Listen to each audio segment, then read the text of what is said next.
Groscostes. Oui, merci Monsieur le Président. Ma question s'adresse à Monsieur le Premier ministre. Nous sommes appelés à voter le premier budget de votre gouvernement. L'engagement d'un retour du déficit public à 3% pour 2013 est louable en soi. Ce qu'il est beaucoup moins, c'est la méthode utilisée. 24 milliards de hausse d'impôts, un projet basé sur une hypothèse de croissance totalement irréaliste, au dire de beaucoup d'économistes. Une pression fiscale sans précédent sur les créateurs de richesses et donc les créateurs d'emplois.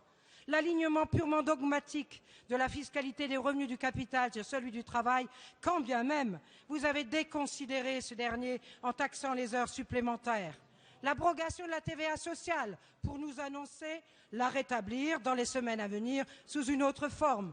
Le refus d'opter pour de véritables mesures d'économie dans les dépenses de fonctionnement de l'État.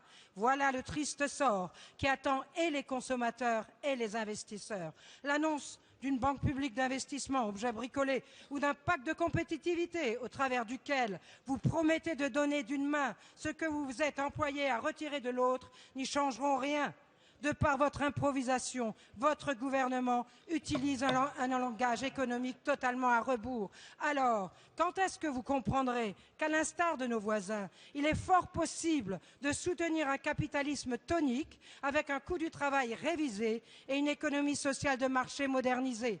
Quand est-ce que vous abandonnerez votre vision purement idéologique pour adopter une fiscalité réaliste, susceptible de créer la dynamique dont notre pays a besoin et qui saura reconnaître et encourager nos talents? Merci. La parole est à Monsieur le ministre délégué chargé du budget, Jérôme Cahuzac. Merci, Monsieur le Président. Madame la députée, vous abordez en vérité deux questions. La première, celle du retour à l'équilibre de nos finances publiques, et la deuxième, celle de la compétitivité de notre pays. Sur la première question, je me permettrai de vous faire remarquer que vous avez appartenu à une majorité. Vous avez voté, Madame Groscott, le plan de redressement Fillon 1, 11 milliards d'euros d'impôts nouveaux, sans économie. Vous avez voté le plan Fillon 2, 8 milliards d'euros de prélèvements supplémentaires, sans économie. 11 plus 8, cela nous fait 19, à quoi se rajoutent près d'une dizaine de milliards d'euros de prélèvements nouveaux votés en loi de finances initiale pour 2011, loi de finances que naturellement vous aviez votée. Le compte est bon. Vous avez voté, Madame la députée, sous l'empire du précédent gouvernement dirigé par Monsieur Fillon, près de 30 milliards d'euros d'impôts nouveaux et avec vous, l'ensemble de la majorité UMP. Il est vrai que sous l'autorité de Jean-Marc Ayrault, il a été estimé qu'un effort supplémentaire devait être demandé aux Français.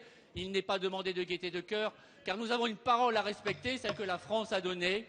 Et cette parole, tous sont comptables de son respect, que l'on appartienne à la majorité ou à l'opposition. Et je vous sais attaché au respect de cette parole. Cet effort demandé aux Français est donc considérable et se partage pour moitié entre une majorité précédente à laquelle vous apparteniez et la majorité actuelle qui s'efforce, elle, de demander cet effort, plus soucieuse peut-être de justice et d'équité que vous ne l'étiez vous-même, si vous vous souvenez par exemple de l'augmentation de la TVA. Car vous nous critiquez sur la suppression de la TVA sociale.